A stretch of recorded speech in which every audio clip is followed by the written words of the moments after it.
네, 오늘은 25년 첫 주일이죠. 주님 공연 대축일입니다. 여러분, 오늘 한 해에 주님께 무엇을 청하고 싶어요? 여러분 각자 올 한 해가 여러분들에게 필요한 은혜를 구체적으로 이 미사를 통해서 청하시기 바랍니다. 저는 본당신부로서 여러분 각자가 더욱더 신앙, 즉 믿음이 단단해지고 든든해지면서 주님을 마음에 모시고 사는 그런 신앙인이 되기를 기도하겠습니다. 공연이라고 하는 것은 공적으로 드러나셨다 하는 말인데, 좀 어려운 말로 하면 계시라는 뜻입니다. 계시. 천주교는 무슨 종교죠? 계시 종교죠. 그럼 불교는 무슨 종교죠? 안계시 종교. 그러면 되죠. 그죠? 천주교는 계시 종교, 불교는 무슨 종교? 누가 안계시디야? 제가 재밌게 안계시라고 했지만 그걸 자연 종교라고 하잖아요. 그럼 결정적 차이가 뭐냐?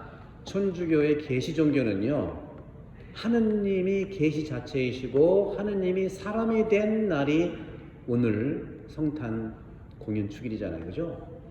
그거를 받아들이면 되는 거예요. 계시 종교는 받아들이면 된다는 종교를 얘기하고, 안계시 종교는, 불교의 안계시 종교는 내 안에 있는 불성을 발견하는 거예요. 쉽지 않죠. 그러니까 불교는 산속에 있고, 또 돌을 닦고, 또 참선을 하고, 또 만나면 뭐라 그래요? 나마스테. 나마스테는 성불하소서, 성불하소서. 참 쉽지 않은 건데, 이 구약에서 공연, 하느님이 구체적으로 드러나는 일은 없어요. 왜? 구약은 하느님을 보면 죽어요. 왜? 하느님은 인간이 아니기 때문이에요.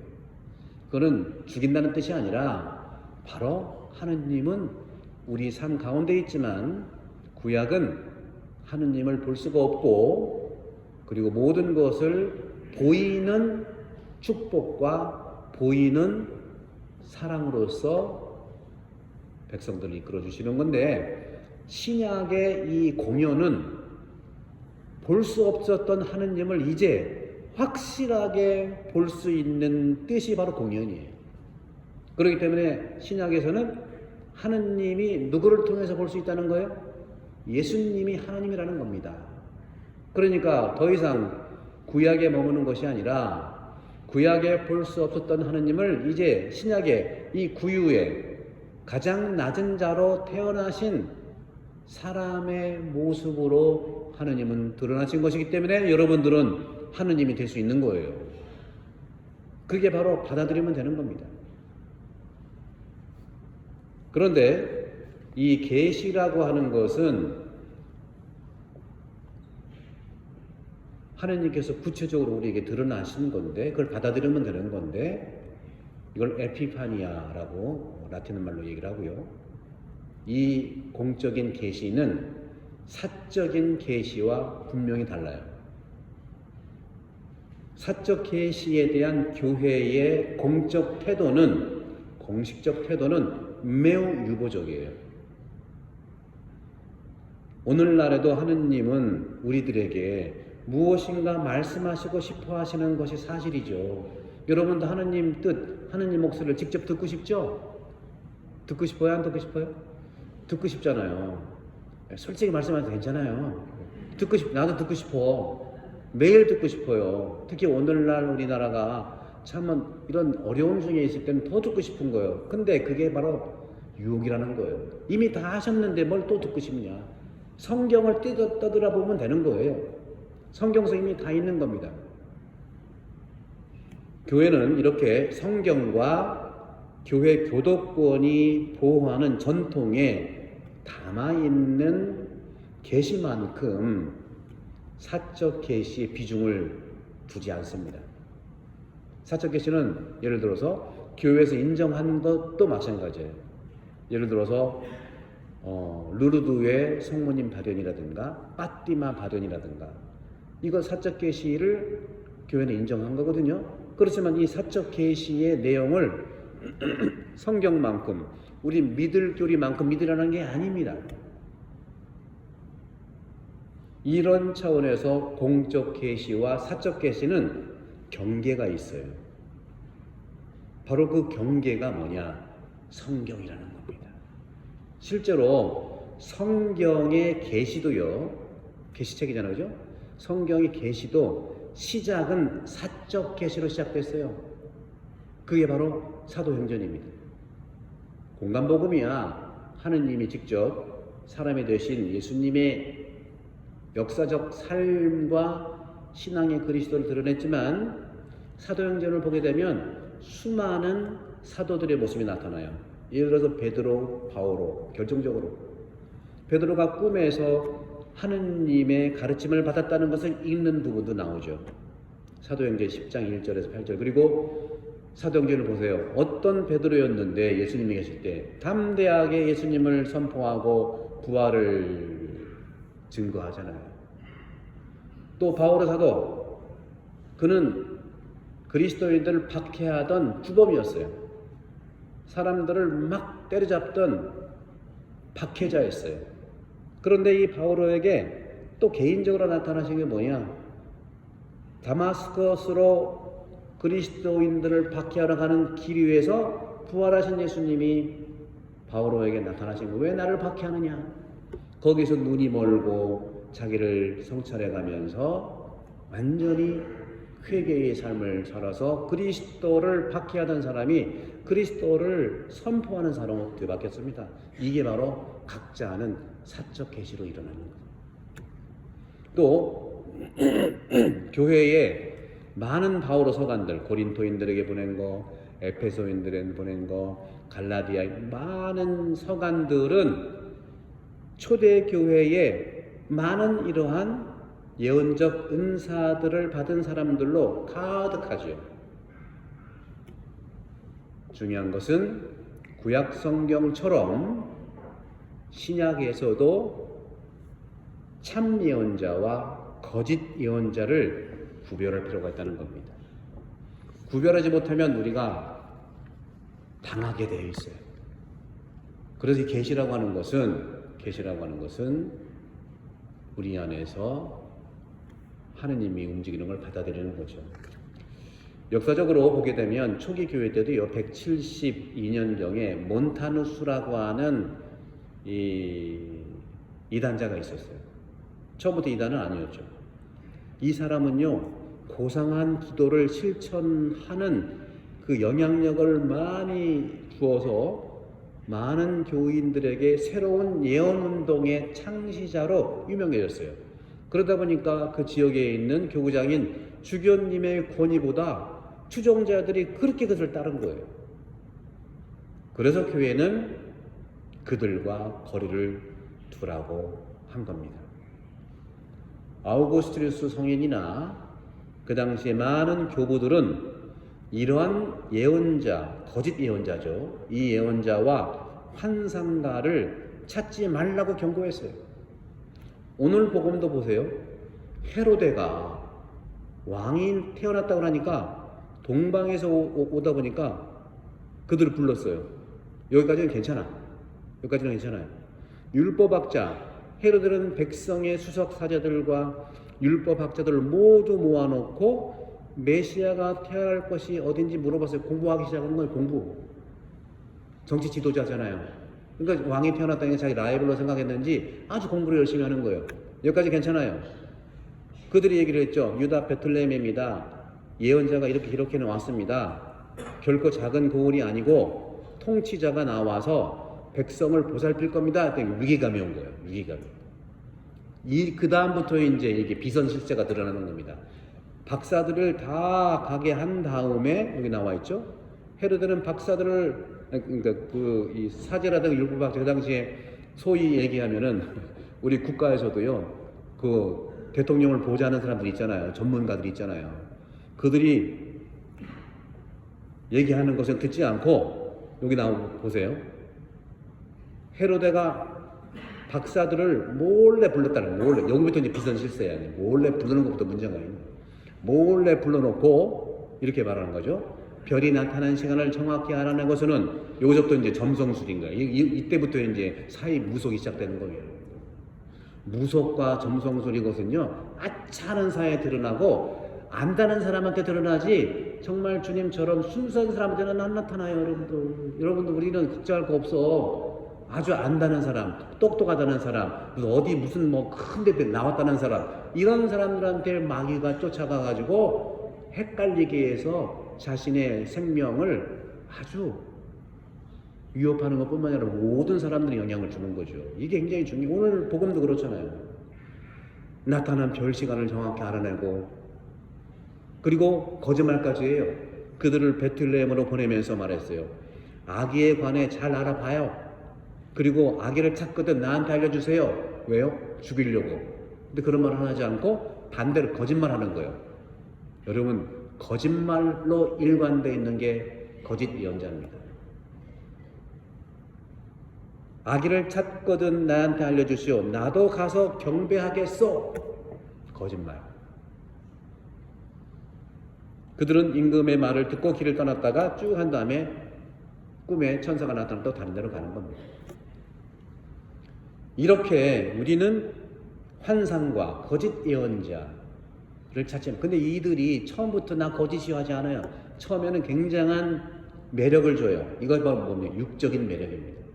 어디 뭐 나왔다, 어디 뭐 했다, 뭐 어떻게 했다, 외적으로 풍성. 이건 구약이 아직도 머물러 있는 거. 그래서 구약 성경을 보면 임금들이 거처하는 왕궁에 이 사이비들, 거짓 예언자들, 점쟁이들이 얼마나 드글드글했다고요. 우리나라는 안 그럴 줄 알았어요. 지금 21세기인데 상식 안에서도 이거는 이해될 수가 없는 거죠. 성경이 이미 그걸 알려주고 있는 거예요.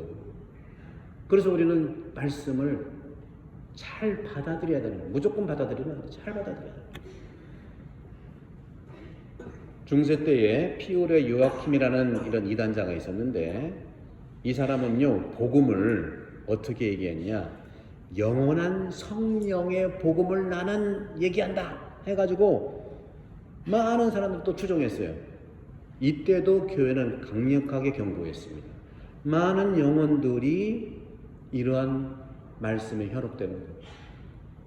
거기에는 거짓말과 사기가 시작되어 있는 겁니다. 그런데 중세 때에도 이렇게 우리 교회가 건강하게 올 수 있었던 것은, 한 예를 든다면 대데레사 성녀가 깔멜 수도원 개혁을 했잖아요. 혼자 한 게 아니에요. 나이는 좀 적지만 십자가의 성 요한이라는 대단히 중요한 신학자와 함께 작업을 했기 때문에 가능한 거예요. 여러분들, 전문적인 그 분야에 참여한 사람들의 말을 듣는 게 안전한 길입니다. 그 신학자가 대데레사 성녀와 함께 깔멜 개혁을 했고, 오늘날에도 수많은 저작물들이 나오잖아요. 십자가 성녀안에 수많은 작품들이 나와 있잖아요. 건강한 작품들. 그런 걸 우리는 돼야 되는 것이죠. 마르틴 루터조차도 이러한 거짓 예언자의 모습을 완전히 거부하고, 마르틴 루터조차도 뭐라고 했냐면 성경으로 만족하십시오 하는 조언을 합니다. 성경을 모르니까 이렇게 흔들리는 거예요. 그래서 제가 시드니도 그렇고 우리 태안도 그렇고 가장 중요한 것이 말씀 학교를 통해서 말씀을 만나는 거잖아요. 그러면 내가 행복하고 내가 성장하고 어떠한 폭풍우가 와도 흔들릴 수는 있지만 실패를 하지 않는다는 거예요. 계시라고 하는 것은 무엇입니까? 지금 교황님의 바로 전 교황님이신 베네딕토 16세께서는 대단히 훌륭한 학자예요. 지금 교황님이 이렇게 착한 목자로서 교황직을 수행하는 것도 그 이전에 베네딕토 16세 라틴고 추기경이죠. 오랫동안 교회의 신앙을 다지고 준비해놨기 때문에 가능했던 겁니다. 이 라틴거 베네딕토 16세 교황님이 계시를 뭐라고 했냐? 계시는 그 진리, 계시를 깨닫고 그 계시 진리가 선한 일, 사랑의 일을 할 수 있도록 도움이 되도록 해주는 그것이 바로 계시다 하고 말씀하셨어요. 그렇기 때문에 사적 계시가 아무리 그것이 교회의 승인이 됐다 하더라도 믿음의 저항으로 요구할 수가 없는 겁니다. 믿음은 오직 성경과 칠성사 교회의 믿음 교리예요. 이걸로 우리는 살아왔고 건강하게 믿음이 튼튼해질 수 있다는 말씀을 드리고 싶은 거예요. 어떤 교회가 인정한 사적 계시를 받아들이기를 원하지 않는다면 그를 왜 안 받아들이냐고 말할 필요가 없어요. 개인의 선택이에요. 합당하게 그 사람의 뜻을 존중하는 게 중요해요. 왜? 믿을 교리가 아니기 때문에 그래요. 우리는 믿을 교리를 믿어야지 사적 계시를 너무 믿으면 안 된다는 거예요. 안고를 먹어야 찐빵이지 안고가 없는 찐빵을 먹어서 나는 배불러다 할 수 있겠습니까? 혹시 그렇게 사적 계시는 안 믿어 하는 사람에게 그 사람이 그를 강조하는 사람한테 그러면 그걸 증인이 누구예요? 물어본다면 그 당연한 어떤 논쟁이 아니라 궁금해서 자문할 수가 있는 거죠. 그것은 속임수와 환상을 버려야 하고 거짓말하는 사람은 조만간 밝혀지기 때문에 그런 거예요. 거짓말은 오래 못 갑니다. 하느님은 감각을 통해서 나타내시지 않아요. 감각은 중요한 거죠. 그러나 그것이 나한테 해당되는 것이지 하느님께서는 삶에서 중요한 것을 직접 나에게 전달하시면서 계시하는 것. 그것이 바로 오늘 아기 예수님이 된 하느님의 사랑이잖아요. 자신을 바로 잡고 영적 발전을 이루기를 원하지 않는 사람들은요, 어떠한 대단한 사적 계시나 어떤 큰 계시가 와도 도움을 받을 수가 없는 거예요. 호기심 때문에 성경을 열어보는 사람들에게 성경이 아무 소용이 없는 것처럼 어떤 분은 그런 말을 해요. 오늘의 운수를 성경으로 떼볼까? 하고 아침에 일어나서 성경 다 읽기는 그렇고 딱 떼봐. 원수를 사랑하여라 나왔어요. 아 그건 안 되겠어요. 딴 거. 이런 호기심으로는요 우리가 아무 소용이 없는 거예요. 여러분들 점들 봐보셨나요? 점? 뭐 토종 비결 이런 건 우스운 좀 재미나는 일이고 선중에 점을 보라고 해요. 보지 말라고 그래요. 말이 없네. 다 보는 거예요 그럼? 점 보지 말라고 그러잖아요. 근데 점을 왜 보지 말라고 할까는 안 물어보고 무조건 점 보지. 그럼 점 보는 사람들이 왜 점을 볼까요? 하다 마지막까지 가서 어떻게 붙들어 보려고 하는 절박함이에요. 그 절박함을 이해를 해야 되는 거예요. 그러나 점을 보면 안 되는 거예요. 그 절박함이 왜 생겼을까요? 성당에 아무리 문을 두드려 봐도 신부님이나 누군가 대답해 주는 사람이 없어. 그러니까 점집 가는 거예요. 점집은 구체적이잖아요. 3월 3일 조심해. 성당은 뭐라고 그래요? 성경을 보세요. 그러나 여러분들 제가 늘 말씀드리지만 3년 동안 말씀하게 해보세요. 여러분들 스스로 하느님의 축복으로 모든 사람들을 도와줄 수 있어요. 이렇게 되면 아멘 한번 해야 되는데 네. 하느님은요 영생이시고 오직 삶과 선을 향한 열망을 통해서만이 하느님의 메시지와 그 의미를 이해할 수가 있는 겁니다. 그러면 우리는 참된 믿음의 든든함이 생기는 것이고 그렇다면 하느님과 다른 사람들을 사랑할 수 있도록 안내할 수 있고 인도할 수 있는 겁니다. 오늘 복음에서 헤로데가 봤던 남몰래 불렀다는 거 이거 조심하자. 여러분 남몰래 부르지 마시기 바랍니다. 저도 남몰래 안 부르고 싶어요. 근데 실제로 왜 언제 남몰래 부를까? 부를 사람들은요, 오늘 복음에서 사제, 백성의 수석 사제들과 율법 학자들을 모아놓고, 이건 좀 잘한 거예요. 사목위원들을 모아놓고, 구역장 방자들을 모아놓고 본당 일을 해야지, 이건 전혀 안 하면서 내가 아는, 예를 들어 누구 일로 와봐, 어떻게 하면 좋겠어? 일로 와봐. 이게 비선실세인 거야. 이런 일들이 레지오라든가 구역반이라든가 단체에서 이루어지면 안 되는 거죠. 우리 본당 그런 거 없죠. 비선실세 아주 간단한 거예요. 자기가 불안하니까 같이 자기가 뽑은 사람들을 못 믿고 누구한테 물어보고 누구한테 물어보고, 그래가 이게 망하는 겁니다. 이게 역사적으로 성경에 쭉 나타났고 우리나라 역사도 있는 거예요. 그런 점에서 여러분들은 이 비선실세라는 것은 나도 유혹당할 수 있다 하는 측면들을 깊이 생각해 보시오. 왜? 부인하고 정확하게 가족과 얘기를 해야 되는데 남들한테 듣고 놓고서는 이렇게 해야 된대 하고 얘기하는, 이게 비선실세예요. 비선실세 그거 누구한테는 올 수 있는 겁니다, 여러분들.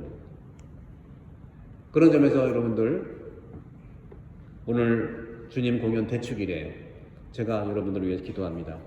정말 믿음이 든든하고 하느님의 사랑의 이 계시가 여러분 안에 꽃피고 든든할 수 있는 축복을 함께 드리고 함께 25년 행복하게 살아갑시다. 그리고 이웃을 도울 수 있는 축복 속에 살아갑시다. 그리고 새로 이제는 2월 23일 새 예비자를 시작하는 교리가 시작되는데 여기에 노란 이 하트에 그려져 있는 모든 분들을 초대합시다. 그래서 진정으로 예수님을 계시의 완성자로 받아들이고 살아간다면 그분이 우리를 움직여줘서 행복하게 해주실 것입니다. 한 해 동안 동방에서 주님의 별을 보고 경배하러 온 것처럼 우리도 그 별을 보고서 여러분 마음 안에 환한 축복이 가득하고 믿음이 단단해지기를 기도하겠습니다.